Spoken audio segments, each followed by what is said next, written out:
One question we get asked quite a bit is how to properly store wine.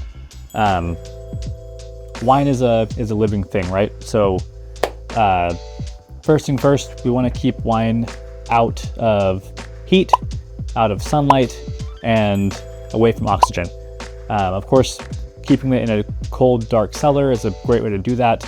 But what's most important, especially with older bottles and bottles that have corks in them, is keeping them on their side. You'll see a lot of people, store bottles upright on a shelf because they're like, oh, this is such a pretty bottle, I want it to be on display, or I want people to see it.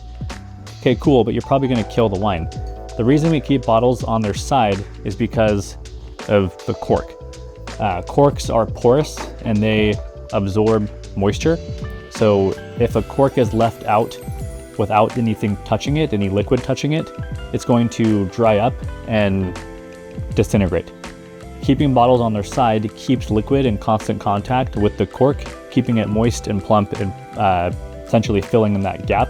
Because if it dries out, what's going to happen is as it dries, oxygen is going to seep in, and that's how you create those bleeds or those lines coming from one end to the other on the cork. Of course, also keeping it out of light.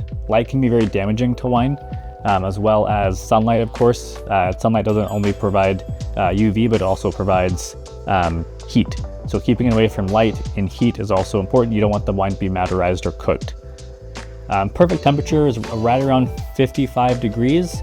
Arguably 45 to 65 degrees is kind of the ideal range, but 55 is kind of where you want to be. Personally, I keep my cellar at 57, slightly warmer, but I also like to drink my wine slightly warmer. So it just kind of depends on what you like.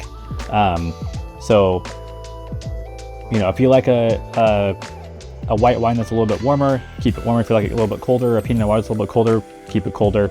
In our cellar, we actually keep a thermometer in a bottle. This bottle is filled with water, and we keep it at the top of the cellar. Why?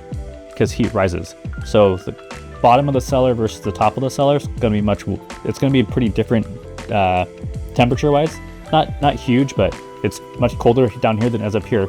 So keeping the bottle at the top with the thermometer tells me how hot the cellar is at the highest point.